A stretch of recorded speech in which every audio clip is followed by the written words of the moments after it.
The day my wife passed away, I knelt before her grave, holding our twin children in my trembling arms. I had thought, at the very least, my own family would extend a helping hand. But no, they turned their backs, abandoning us. It was at that moment that my in-laws opened their arms, sheltering us like we were their own flesh and blood. And it was those dark, harrowing days that made me stronger, ready for the counterstrike I had been quietly preparing for years. Hello, my name is Barrett Winslow. I'm 33 years old, living in a peaceful rural area of Kentucky, where endless fields of grass stretch out and the sound of horses neighing echoes every morning. I'm not anyone special, just a farmer working at a horse ranch owned by a kind old man named Harvey. My job is to care for the purebred horses with all my heart. My life was simple, filled with joy, alongside my gentle wife, Courtney, and our adorable twins, Noah and Nora. Our little home, though not wealthy, was always brimming with laughter and warm moments. But then, like a sudden storm sweeping through the fields, my life turned upside down when Courtney, my light, left this world, leaving me with indescribable pain and two children too young to comprehend their loss. I still remember that fateful day vividly when the doctor called me into the room, his voice low and heavy. Courtney lay there, frail on the hospital bed, her eyes still bright but weak. She held my hand, whispering that she loved me, loved Noah, loved Nora, and that I had to be strong for our children. I nodded, tears streaming down my face, but inside something shattered. The cruel cancer took her from me just months after the diagnosis, so fast I couldn't even prepare myself.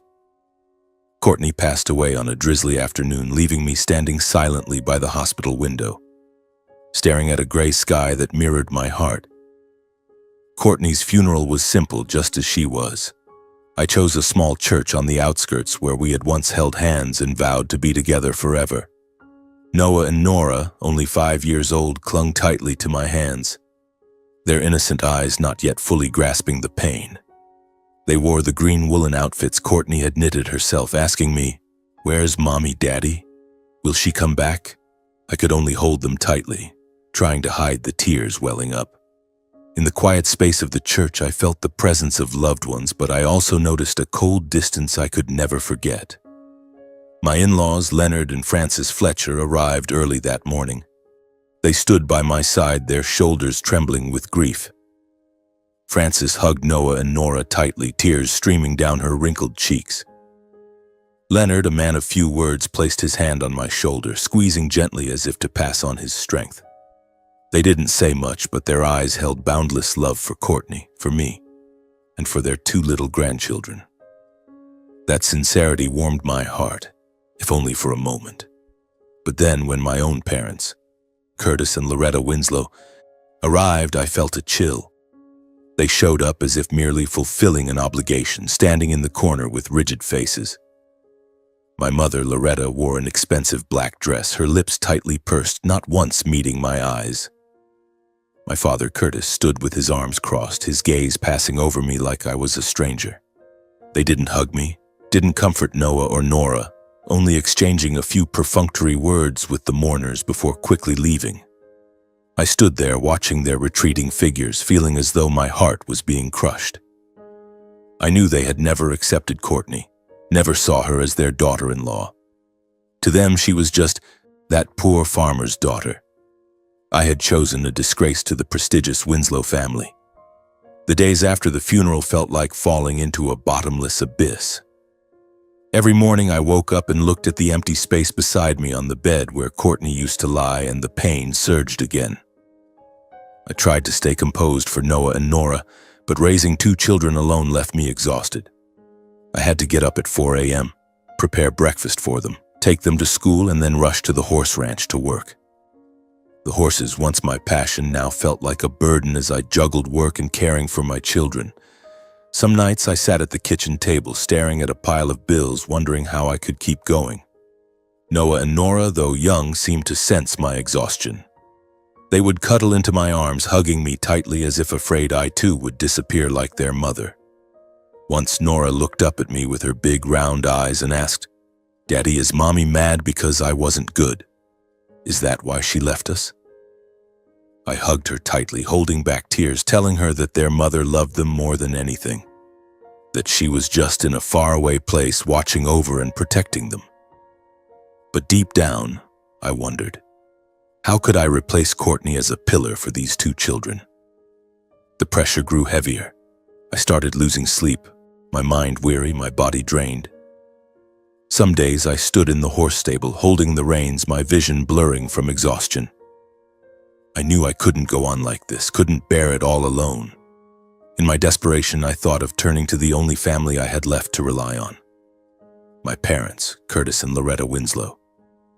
I had never wanted to ask for help. To me, pride was something I held dear, but for Noah and Nora, I was willing to set aside my ego. One afternoon, I drove to my parents' elegant house on the outskirts of Louisville. That house, with its white picket fence and neatly trimmed garden, always felt foreign to me, even though it was where I grew up.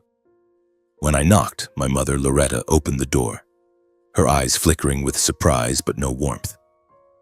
"Barrett, what are you doing here?" she asked, her voice cold. I took a deep breath, trying to keep my voice steady.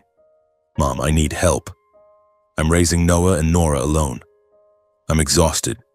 I'm just hoping you and Dad could help a little, maybe watch the kids or anything." Loretta looked at me, her expression unmoved. "Barrett, you know we're busy. We're taking care of Miguel's kids. Your brother needs us more right now. Besides, you chose your path, didn't you? When you married that girl." She trailed off, but I understood.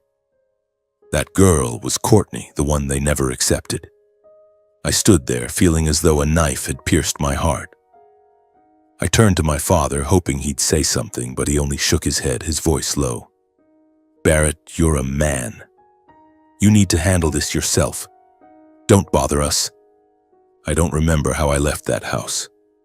My mind echoed with their cold words mixed with old memories. From the moment I brought Courtney home to meet them, my parents had outright rejected her. They said she wasn't good enough, that a poor farmer's daughter like Courtney would drag me down and tarnish the Winslow family name. They always boasted about Miguel, my younger brother, who went to a prestigious school and worked in the big city, though I knew he was never as successful as they claimed. To them, I was the failed son, the one who threw away a bright future to marry a girl who wasn't their equal. On the drive back, I stopped by a grassy field, turned off the engine, and sat silently in the car. Tears fell, not because I was weak, but because I felt utterly alone. Courtney had been the only one who truly understood me, always holding my hand and saying we'd get through everything together. Now she was gone, and I was left with Noah and Nora, two little angels I had to protect at all costs. But how, when even my own family had turned their backs on me? I returned home and held Noah and Nora tightly. They slept soundly, unaware that their father was battling pain and despair. In the darkness, I whispered to Courtney as if she were still there. "What do I do, my love? How can I be strong enough to keep our children safe?" There was no answer, only the sound of the wind whistling through the window, reminding me that the road ahead would be long and arduous. I didn't know that in those darkest days a small glimmer of light was waiting for me, not from my own family, but from those I never expected would become my strongest support. After that day, I left my parents' house with a heavy heart. I felt like a lost soul in a barren field with nowhere to hold on to. Noah and Nora were the only reason I didn't collapse, but I knew I couldn't go on alone. I needed someone, anyone, to help me stand up and move forward. And then I thought of Leonard and Frances Fletcher, Courtney's parents. I hesitated for a long time before calling them. Leonard and Frances lived in a small house deep in rural Kentucky where winding red dirt roads cut through fields of wheat and corn. Courtney had once told me that her parents weren't wealthy, but they had big hearts, always ready to share what little they had. I feared becoming a burden, but the image of Noah and Nora with their innocent eyes looking at me every night left me no other choice. I picked up the phone, my hands trembling, and dialed their number. "Barrett?" Frances's voice came through, warm but tinged with concern. "Is something wrong, dear?" I took a deep breath, trying to keep my voice steady. Mom, I don't know how to say this, but I'm really struggling. I can't take care of Noah and Nora alone. I need help. There was a pause on the other end, then Frances spoke, her voice choked with emotion. Barrett, you don't need to say anything more. Just bring the kids here. Our home is your home. Her words were like a warm breeze, easing the icy grip around my heart. I packed a few clothes for myself and the kids, loaded them into the old pickup truck, and drove straight to Leonard and Frances's house. The drive took over an hour, but it felt like a lifetime. I was anxious, wondering if I was doing the right thing, if I was taking advantage of their kindness. But when I pulled up to the small wooden house with its porch covered in climbing vines, Frances was already there, her arms open wide, her eyes shining with sincerity. Come in, Barrett, she said, hugging me tightly as if I were her own son. Leonard stood behind her, his silver hair falling over his forehead, offering a gentle smile. He stepped forward, patted my shoulder, and then bent down to hug Noah and Nora, who nestled into his arms as if they'd done it 1,000 times before. Leonard and Frances's house wasn't grand, just a 2-bedroom wooden home with creaky floors and the faint smell of freshly baked bread wafting from the kitchen. But from the moment I stepped inside, I felt a warmth I'd lost since Courtney's passing. Frances immediately went to the kitchen, preparing a simple but hearty dinner: mashed potatoes, stewed beans, and a plate of golden fried chicken. Noah and Nora, who had been withdrawn after those mournful days, began to chatter as Frances shared stories about Courtney's childhood, about how she used to run through the fields chasing rabbits. Courtney was a lot like little Nora here, Frances said, ruffling Nora's hair, her eyes sparkling. Just look at the way she smiles. It's just like her mother's. I sat there watching the scene and felt my heart soften. But at the same time, the pain resurfaced as I realized the stark contrast between my in-laws and my own parents. Curtis and Loretta had never hugged Noah or Nora like that, never sat down to tell them stories or simply ask how they were. They always kept their distance, as if the kids were proof of my mistake in marrying Courtney. But here in this small house, Leonard and Frances treated me not just as a son-in-law, but as a true son. In the days that followed, I officially moved in with my in-laws. They refused to let me pay rent or cover any expenses, despite my insistence. Barrett, your family. No matter what happens, you belong here, Leonard said, his voice firm. Family doesn't keep score. Frances took on caring for Noah and Nora like a true mother.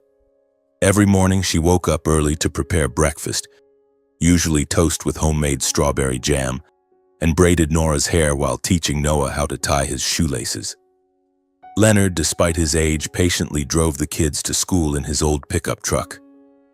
One day, I saw him sitting under an oak tree in the yard, teaching Noah how to carve a small wooden boat while Nora eagerly colored it with crayons. Watching that scene, I couldn't hold back my tears. This was what Courtney had always wanted: for our children to grow up surrounded by love in simple but meaningful moments. I continued working at Harvey's horse ranch.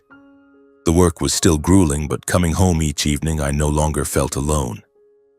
Frances always had a warm plate of food waiting on the table, and Leonard would sit with me sipping coffee, sharing stories about his youth and how he and Frances had built their life from nothing.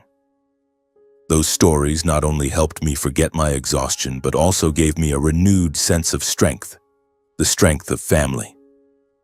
But I didn't always feel at ease. Some nights when Noah and Nora were fast asleep, I sat alone on the porch, staring out at the dark fields. The pain of losing Courtney lingered like a wound that never healed. And then, memories of my parents' coldness would resurface, leaving a bitter taste. I recalled the last time I begged for their help, the indifference in Loretta's eyes, the detached tone in Curtis's voice. The contrast between Leonard and Frances's love and my parents' distance made me both grateful and heartbroken. One evening, as I sat on the porch, Frances came out carrying an old blanket and draping it over my shoulders. "It's chilly out here, Barrett," she said, then sat down beside me. I didn't say anything, just lowered my head. "What's on your mind, dear?" "If you can share it with me," she asked gently. I sighed, my voice hoarse. I don't understand why my own parents treat me like this. I've tried to do everything right, but to them I'm never good enough. And you too. You treat me like your own son even though I'm just your son-in-law. I don't know how to repay you." Frances placed her hand on mine, her eyes gentle but resolute. "Barrett, you don't owe us anything. You're Courtney's husband, the father of Noah and Nora. To us, you're already part of this family. And family doesn't need repayment. Just love is enough." Her words were like a flame warming my heart. I looked at her, then out at the fields where the moonlight cast silver rays across the ground. In that moment, I made a silent vow to myself, to Courtney, and to Leonard and Frances. One day, when I was strong enough, I would repay them. I would care for them, honor them as they had opened their arms to save me and my children in our darkest days. I would do everything to ensure Noah and Nora grew up in a complete family, even without their mother by their side. The Fletcher family, despite their simple life, was always overflowing with love. Their modest wooden house, with its humble meals and evenings spent gathered around the fireplace, was a world apart from the cold indifference of the Winslow household. I recalled the extravagant parties my biological parents used to throw, where they bragged about Miguel and his achievements, which I knew were exaggerated. To them, pride and appearances were everything. But here in this home, I learned that true value lies in connection and sharing. Those months, though difficult, taught me many lessons. I began to learn how to manage my finances, meticulously tracking every cent of my meager wages to ensure it was enough for my children and to contribute to the household expenses. I was grateful for every meal Frances prepared, every trip Leonard made to drive the kids to school.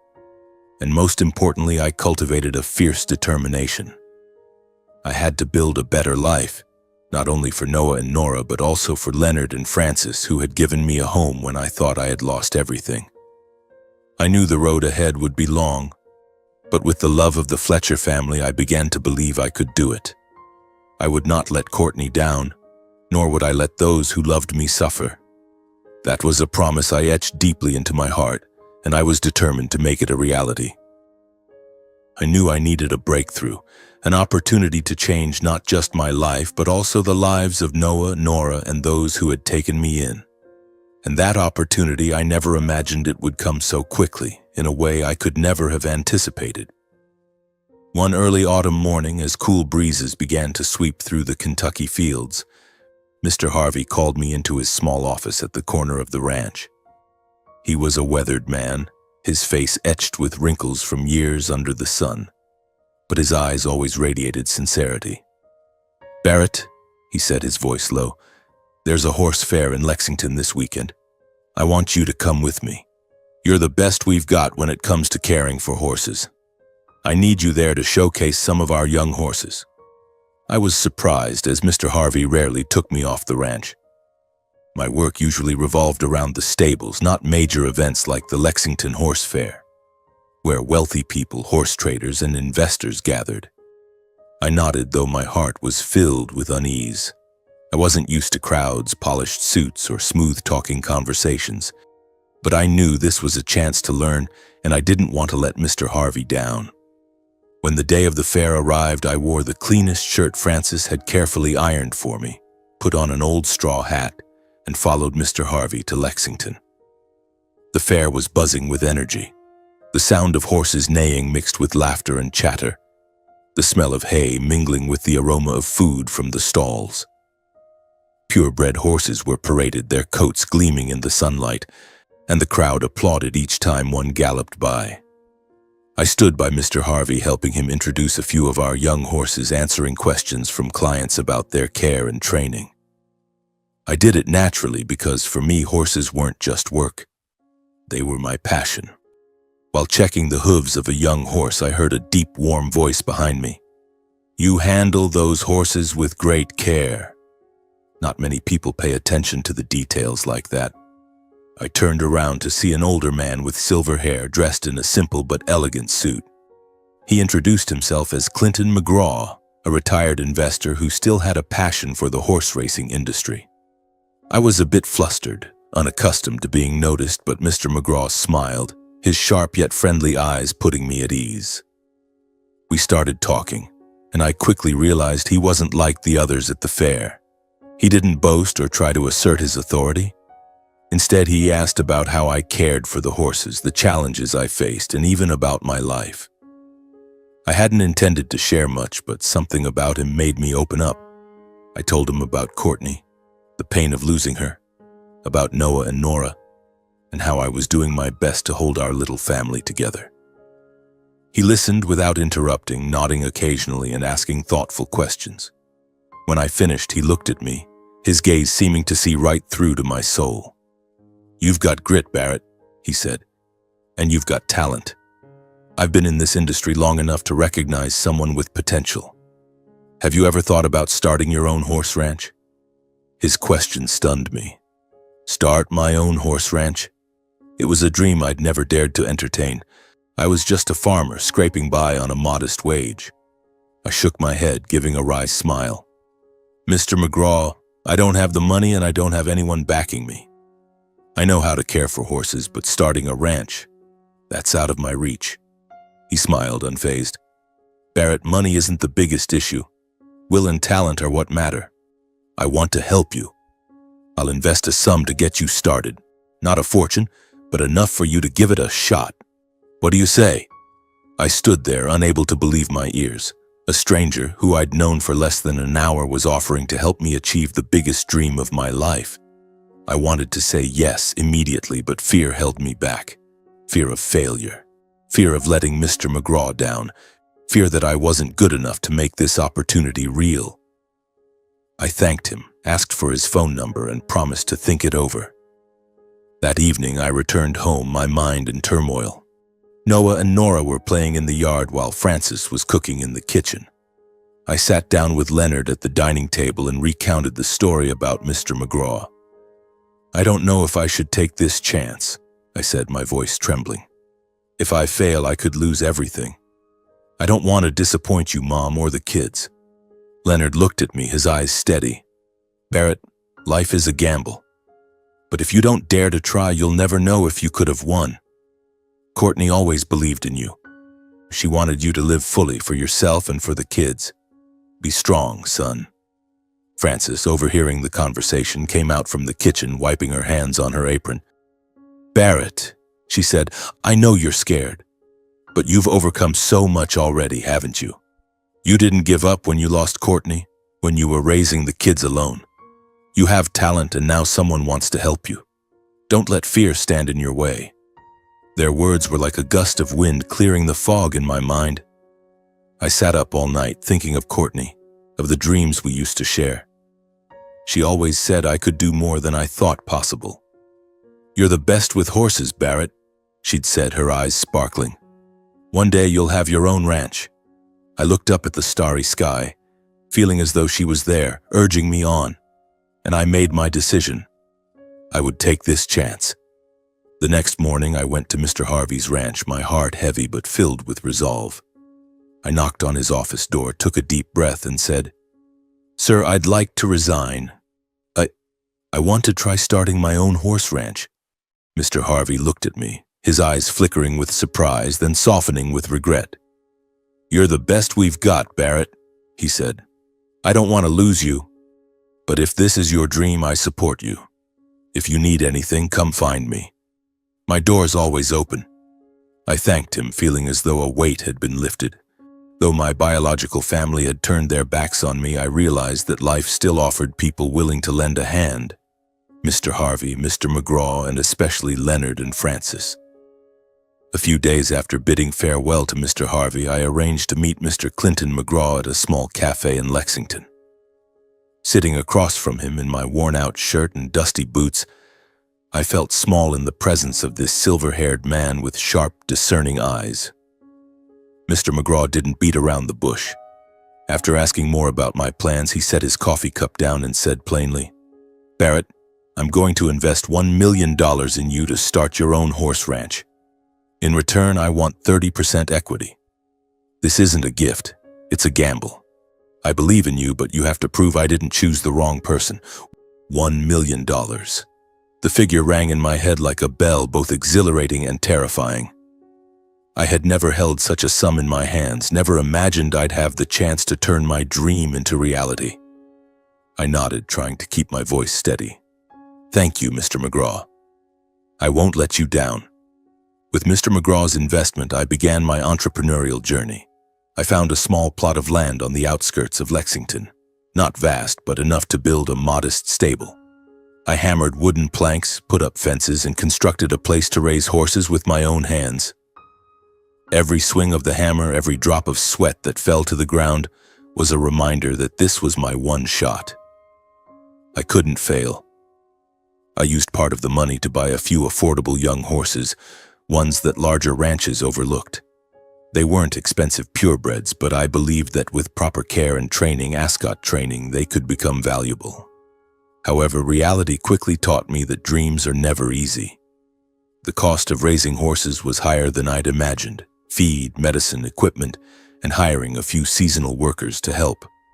Each bill piling up on the table felt like a stab, a reminder that Mr. McGraw's $1 million could run out faster than I thought if I wasn't careful. I developed a routine of waking up at 4 a.m. when the sky was still pitch black. I fed the horses, cleaned the stables, checked their health, and trained them myself. The work was so grueling that some days I felt my body might give out. My hands bled from pulling reins, my back ached from hauling bales of hay. Some afternoons, as the golden sunlight bathed the fields, I stood still, watching my young horses, wondering if I was on the right path or chasing a pipe dream. But whenever exhaustion and doubt crept in, images of Noah and Nora flashed in my mind. I remembered their smiles as they ran around Leonard and Francis's yard. Francis's encouraging look as she set a plate of hot food before me. Leonard's firm pat on the shoulder as he said, "You'll make it, Barrett."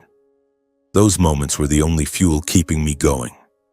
I wasn't doing this just for myself, but for my children, for the Fletcher family, and for Courtney, who always believed I could achieve something great. But then, a setback hit like a punch to my hopes. One morning, while training a young horse I had high expectations for, a chestnut mare named Starlight with a glossy coat, she suddenly stumbled during a run. Her pained neigh echoed, and I rushed to her, my heart pounding. Starlight lay on the ground, her front legs swollen and unable to stand. I called the veterinarian immediately, but the bad news came like a storm.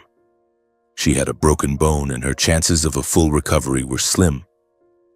I sat down in the middle of the stable, head in my hands, feeling as though my world had collapsed. Starlight wasn't just a horse. She was my hope, proof that I could turn Mr. McGraw's investment into reality.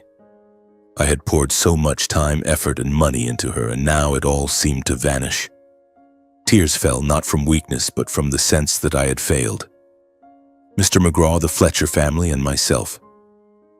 At that moment, I heard footsteps. Mr. McGraw appeared, his tall, lean figure casting a shadow on the ground. I quickly wiped my tears, trying to stand, but he raised a hand to stop me. "Sit down, Barrett," he said, his voice calm but without a hint of reproach. He sat beside me, looking at Starlight as the vet tended to her. "Failure is the price of experience," he said. "If you can't get through this lesson, you'll never stand tall in this business. Horses, like life, don't always go the way you plan. But the good ones aren't those who never fail. They're the ones who get back up." His words were like a ray of light piercing the darkness. I looked at him, feeling both ashamed and grateful. He didn't scold me or pull his investment. He showed me that failure was part of the journey. I nodded, clenching my fists, determined not to let this moment defeat me. In the days that followed, another surprise came. Mr. Harvey, my old boss, visited the ranch. He brought homemade cookies from his wife and an old notebook filled with years of his ranch management experience. "You're doing well, Barrett," he said, his voice full of encouragement. "But running a ranch isn't just about caring for horses. You need to know how to balance expenses, choose the right people to work with, and keep your spirit strong." He spent the afternoon sharing invaluable tips, from cost-effective feed choices to spotting early signs of illness in horses. His help, though small, was a powerful boost to my morale. From those failures and encouragements, I gradually forged resilience. I learned to accept loss, to rise after every fall.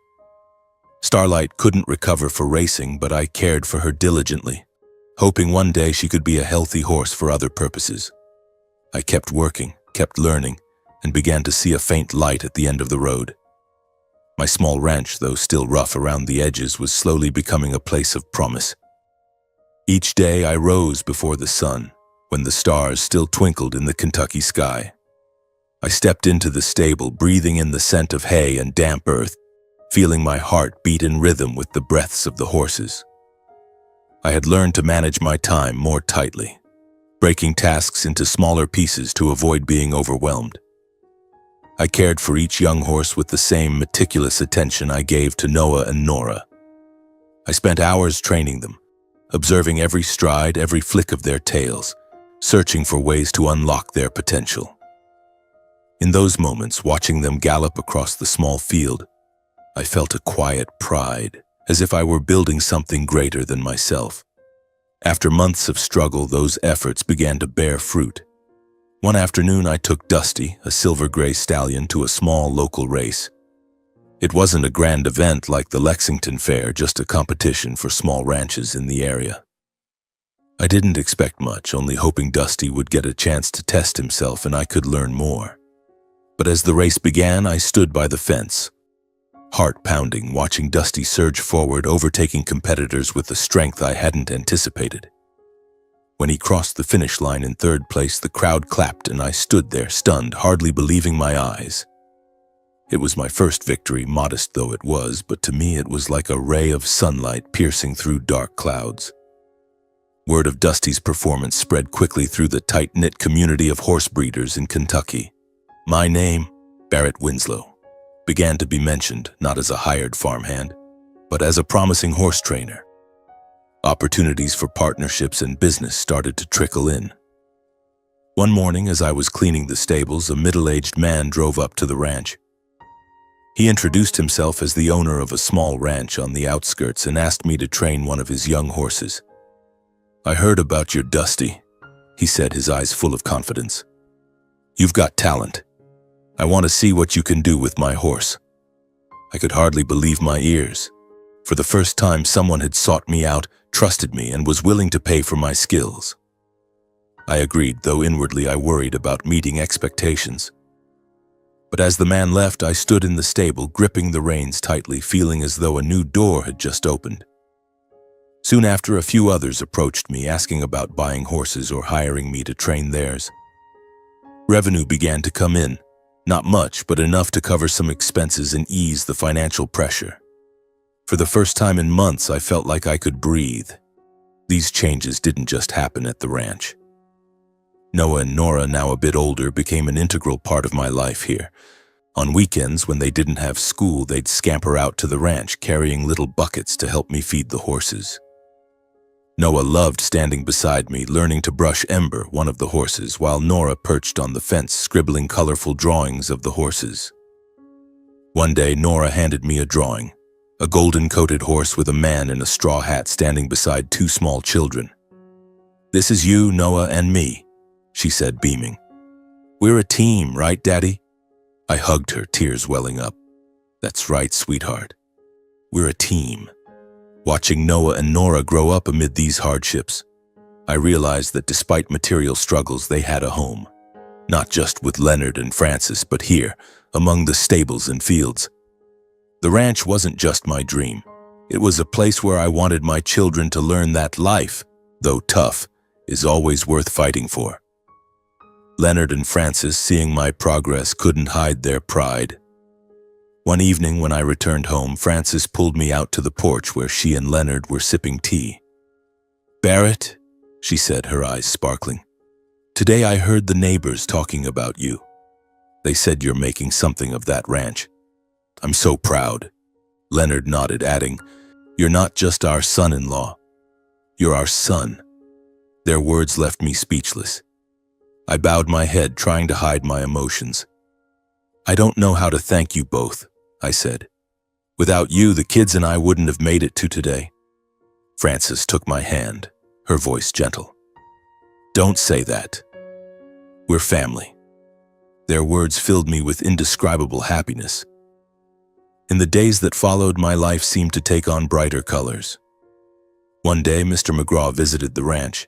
He walked in, surveying the stables, his sharp eyes tinged with satisfaction. "You're doing well, Barrett," he said, pausing to pat Dusty. "I heard about your win at the race. It's a good start. But remember, this is just the beginning. Reputation is what keeps clients coming back. Keep working hard and you'll go far." Mr. McGraw's encouragement was like a gust of wind fueling my resolve. I knew he hadn't just invested money in me. He'd invested his trust. And I was determined not to let him down. At the end of the day, as the sun set, I stood in the stable, surrounded by the scent of hay and the sound of horses neighing. I let out a sigh of relief, feeling as though a weight had been lifted. The road ahead was still long and challenges awaited, but at least I had taken my first solid steps. I looked out at the fields where the sunset painted the sky golden and whispered to Courtney, "Do you see, love? I'm doing it.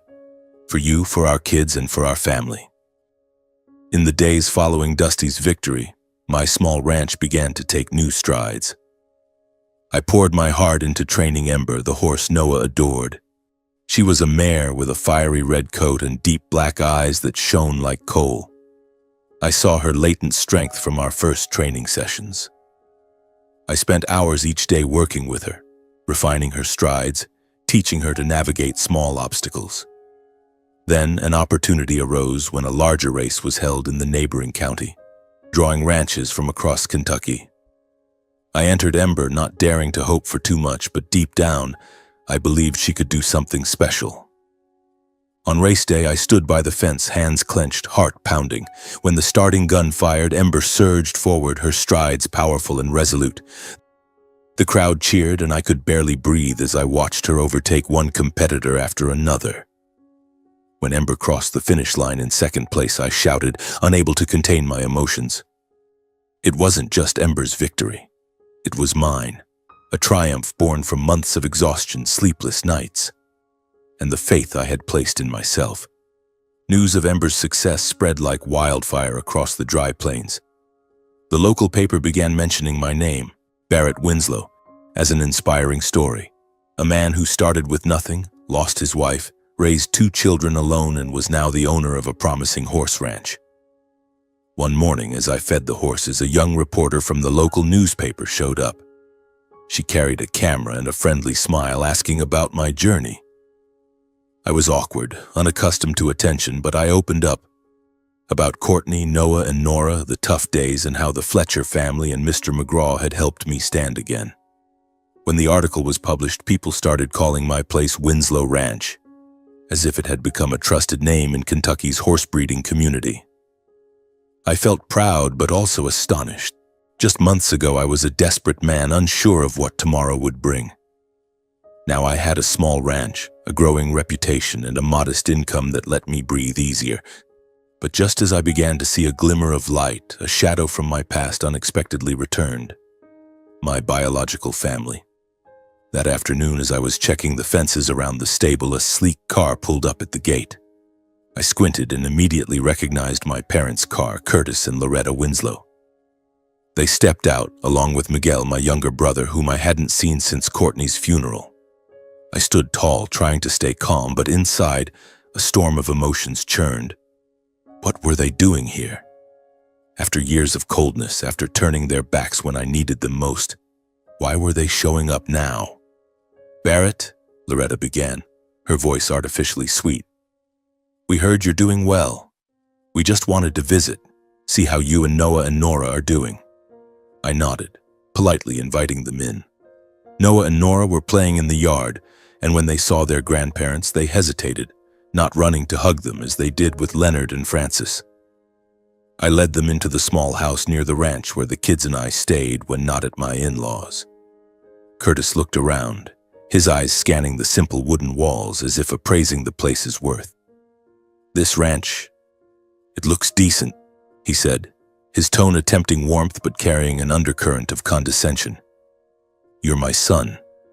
No matter what, you should remember your roots. Family is the most important thing, you know."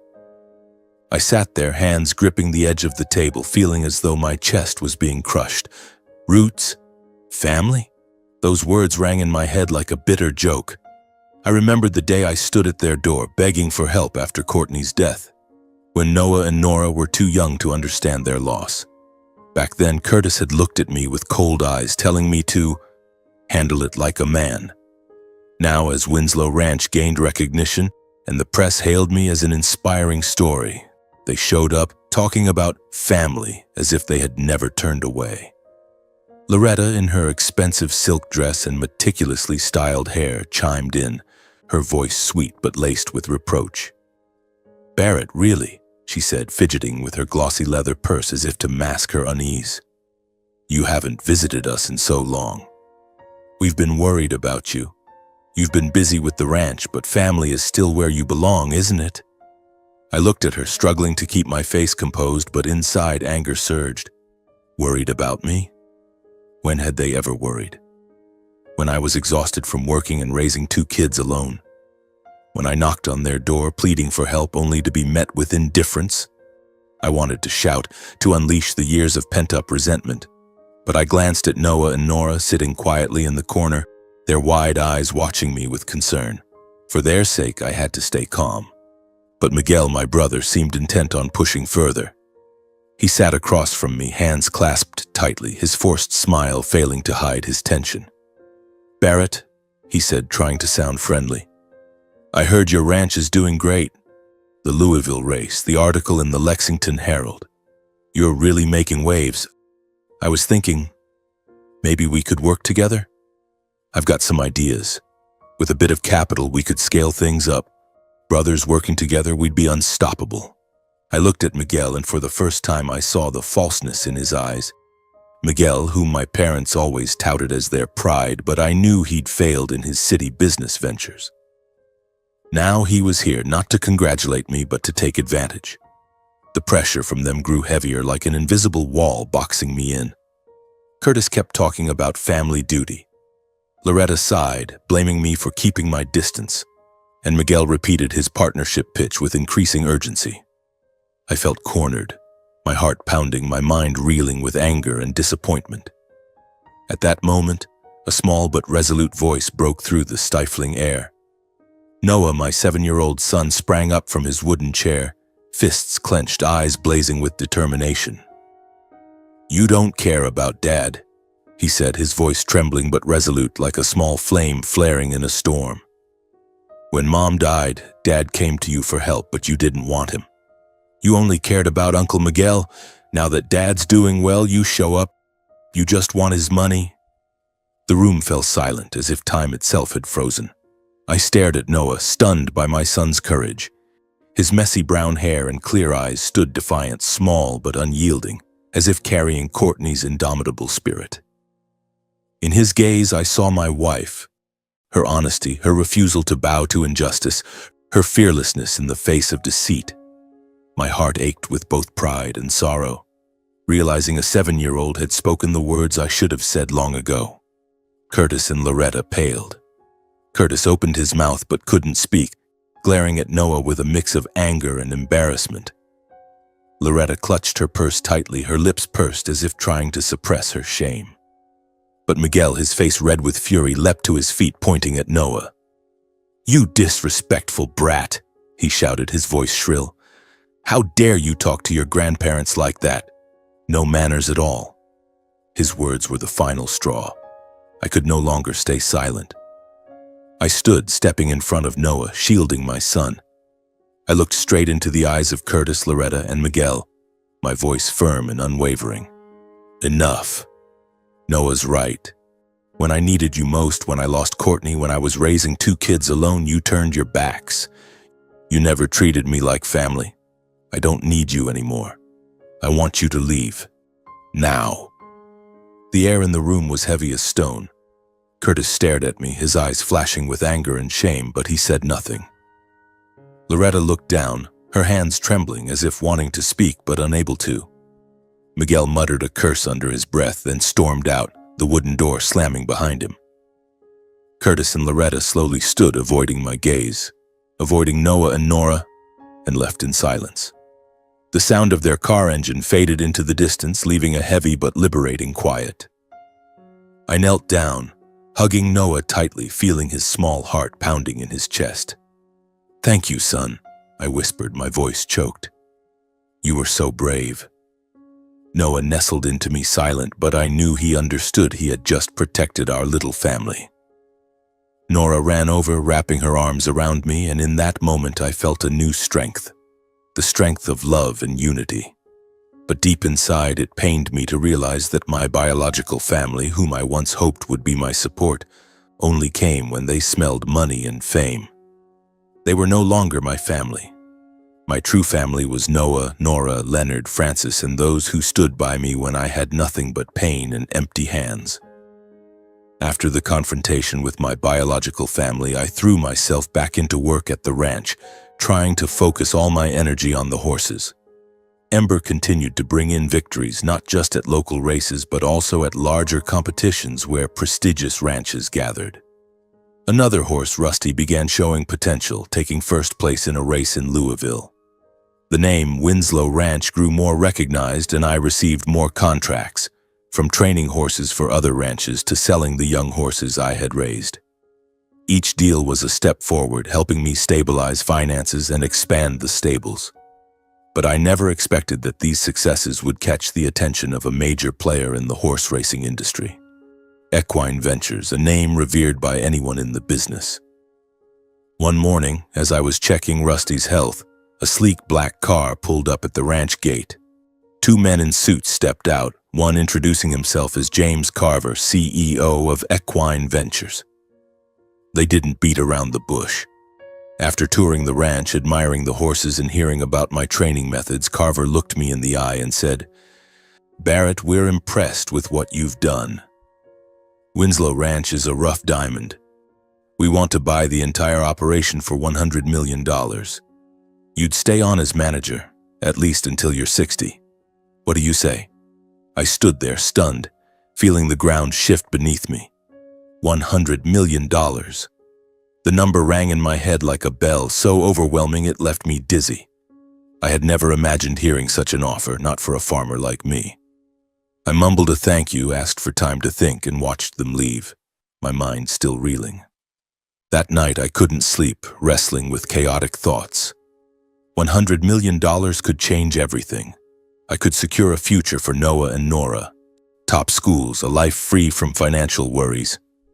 I could repay Leonard and Francis, buy them a comfortable home, and ensure they enjoyed their later years.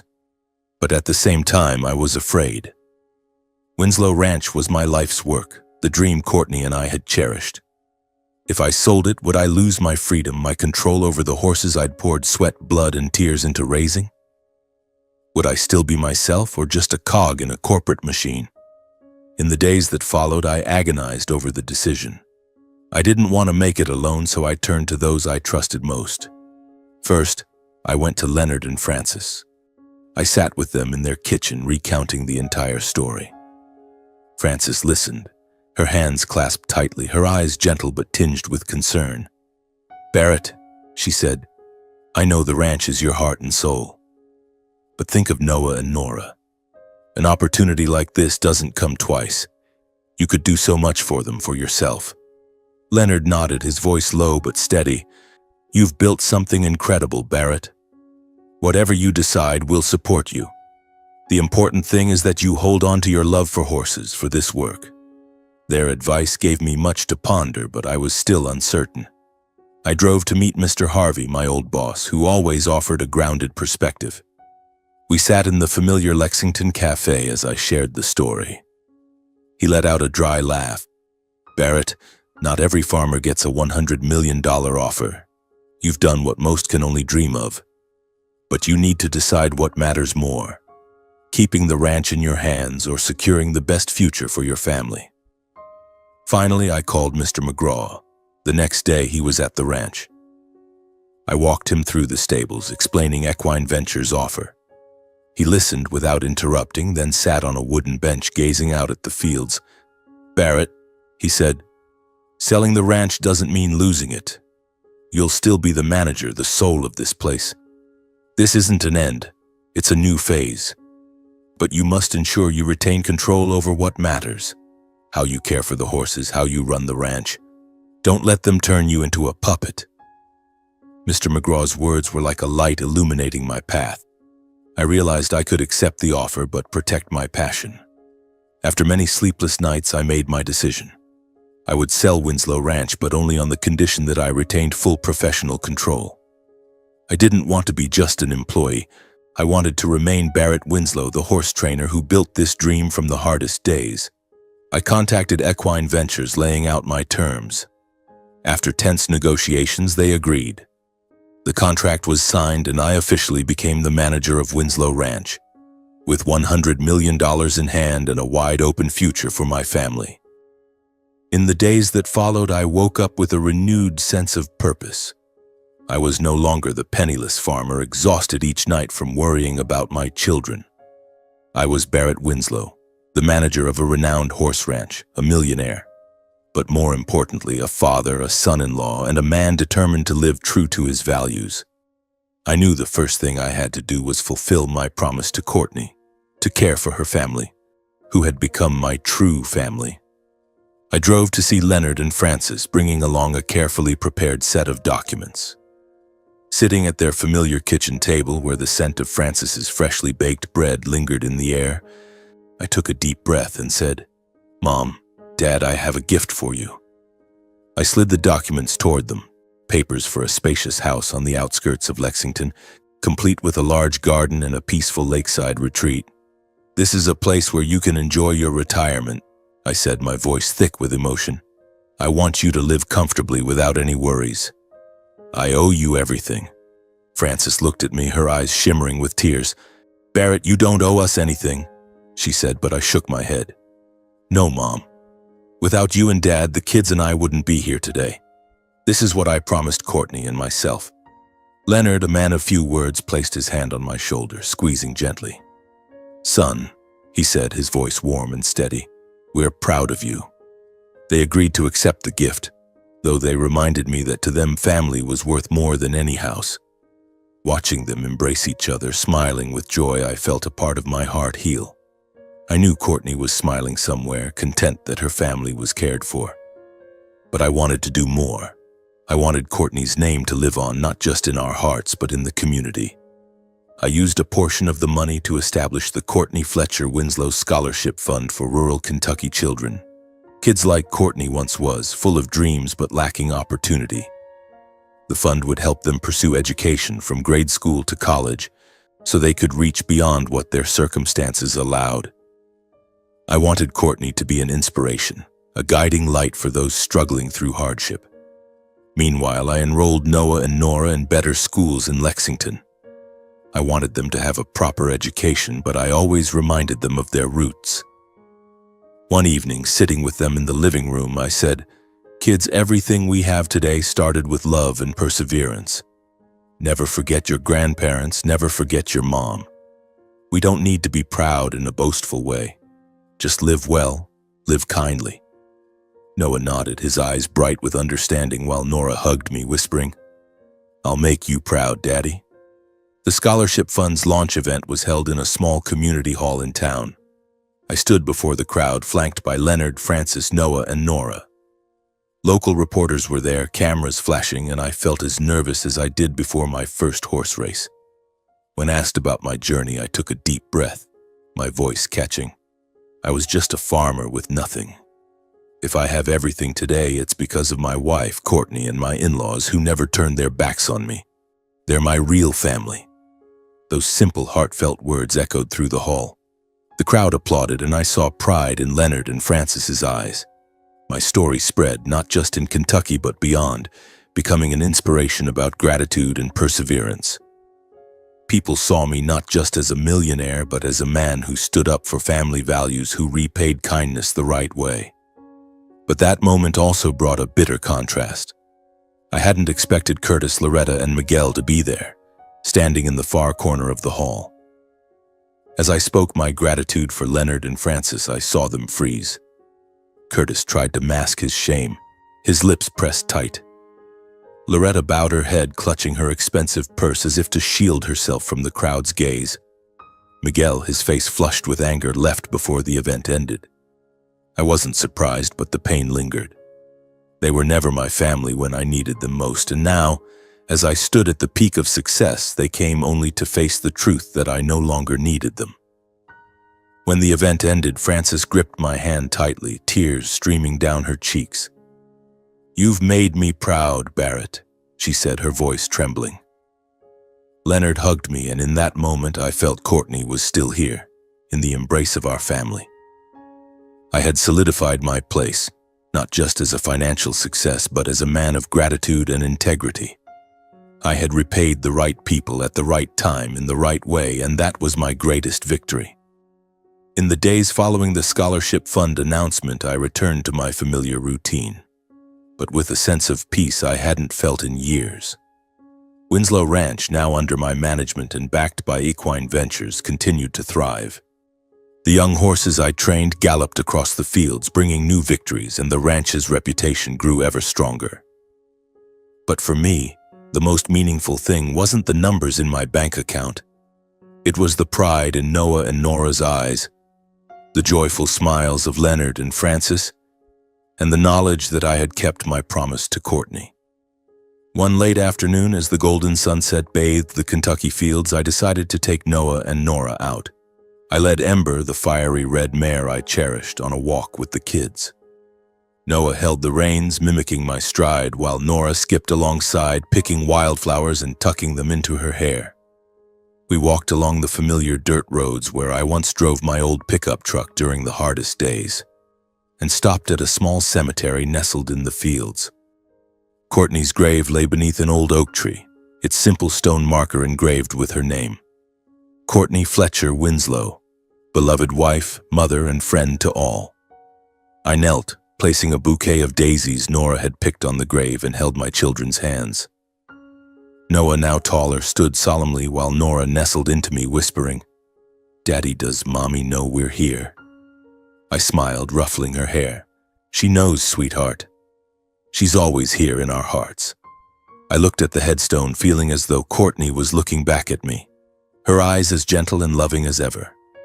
I whispered, my voice hoarse, "Courtney, rest easy. Our family is strong, and you'll always be a part of everything I have today." Noah and Nora said nothing, just held my hands tightly, and we stood there in silence, enveloped by the sunset's glow. I thought about my journey, from the dark days of losing Courtney when my biological family turned their backs, to the grueling months lifted by Leonard and Francis's support, and finally to the victories I never dared dream of. But above all, I realized a profound truth. Family isn't always about blood.